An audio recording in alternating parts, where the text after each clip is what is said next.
bonjour à tous. Donc, je voulais aussi en profiter, d'abord remercier ceux qui nous ont informés de votre rassemblement, parce que j'avais raté déjà le premier. Et donc là, j'avais la possibilité de passer vous saluer et de dire évidemment ma solidarité avec votre combat. Dans cette campagne, j'ai déjà eu l'occasion pas mal de dénoncer ce qui se passait dans votre groupe Vivart, en soulignant que ce ne sont sûrement pas les salaires des employés, ce ne sont sûrement pas les salaires des gérants de magasins qui ont mis le groupe en difficulté. Parce que c'est des salaires qui sont voilà, le minimum du minimum. Hein, et je sais bien comment ça se passe dans bien des magasins, hein, où sans doute que vous avez des heures qui n'ont jamais été payées, sans doute que vous avez des primes qui ont disparu de la feuille de paye bizarrement, etc. Donc ce qui est sûr, c'est que ce n'est pas vous qui avez posé les difficultés que Vivart prétend avoir. Et je dis prétend avoir parce que justement, une des choses qu'on devrait pouvoir faire en tant que travailleur, c'est d'avoir une vision claire et nette de l'argent qui circule dans l'entreprise. Qu'est-ce qu'il devient tout le fruit de votre travail?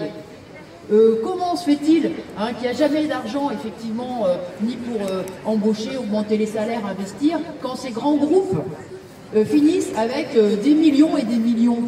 En réalité, toutes ces enseignes et ces fonds d'investissement, ces groupes capitalistes, ils ont été construits sur votre travail, sur le travail de nos pères, de nos grands-pères, des générations de travailleurs. Et cet argent-là, on voit qu'il nous échappe. Il va dans les mains d'une minorité capitaliste qui joue au Monopoly capitaliste avec nos vies, avec nos emplois et avec nos salaires. Et notre santé, évidemment, parce que quand on perd un boulot, c'est toute la vie qui est bouleversée. Donc c'est tout ça, effectivement, qu'il faut dénoncer. Il faut être conscient qu'il y a vraiment deux camps. Ces gens-là, cette minorité qui domine tous ces grands groupes, elle est prête à tout. Elle est prête à tout pour amasser son argent contre nous. Donc il y a un combat à mener. Moi, c'est cette idée-là, c'est cet objectif-là que je veux faire entendre effectivement dans cette campagne. Il y a un combat, le dialogue social. Eh ben écoutez, voilà, ça vous fait rire. Bah ouais, c'est juste une plaisanterie. La réalité, c'est qu'on est vraiment des pions dans leurs mains.